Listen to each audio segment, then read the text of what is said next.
Deepak, it's always great to talk to you. You're focusing on the origins of conflict, and actually you have a message for world leaders. Where are we with leadership today? What's happening?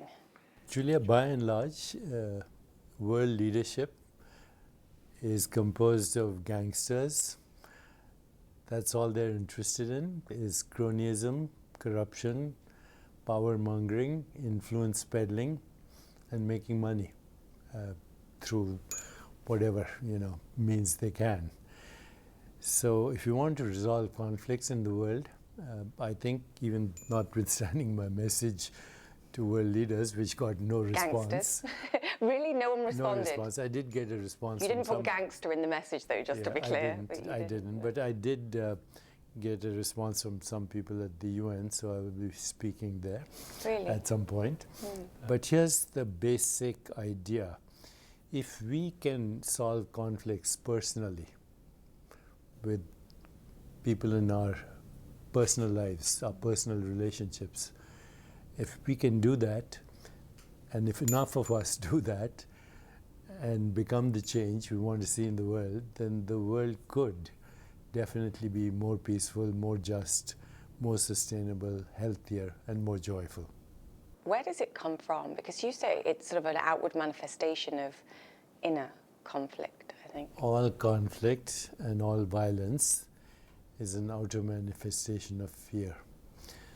The people who are the biggest tyrants in the world are also the most fearful. They are addicted to power. And addiction to power is actually an addiction to fear. Literally. That power, because it's false power, it's not self-power. Self-power is when you feel beneath no one, but you're also responsive to feedback. It's where you feel beneath no one, but also superior to no one.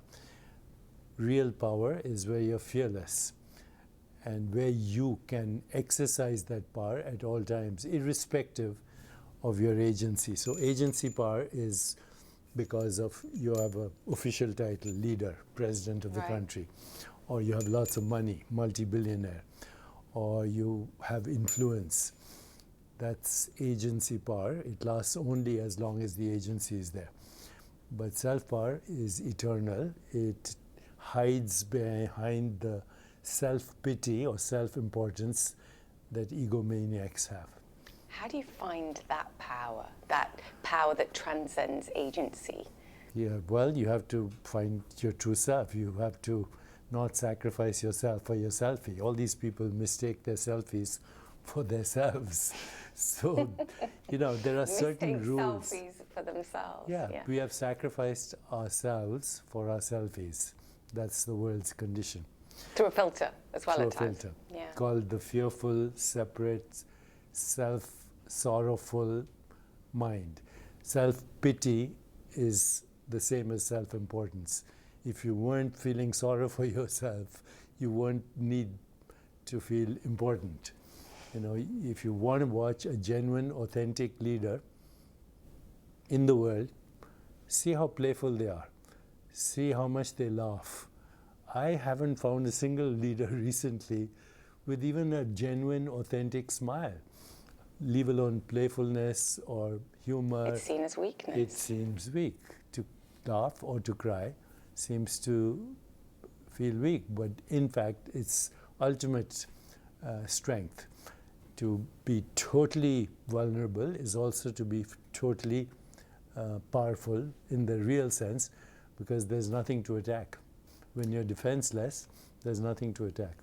I sort of go through all of those things that you just mentioned, and I map them back to what we're seeing in Ukraine with President Putin, and I'm fearful, I'll be honest, for a resolution to that. What's going on with Putin? How do you... from time to time, there are people who emerge on national scenes that represent, at least for the moment, a collective psychosis, a collective rage. The kind of rage we're seeing in Ukraine suggests a Freudian impotent rage that is seeking an outlet through killing people. But it's not just what's happening right now in Russia. It happened in Germany. It happened in many other places, Brazil. And, you see all this extreme fundamentalist rage coming out of fear of losing a particular ethnic or racial or gender identity, which is based on very false constructs. So that fear is emerging, and whenever there's that kind of turbulence, there's always also a desire for a collective, creative resolution of conflict as well. And I think we're seeing that right now.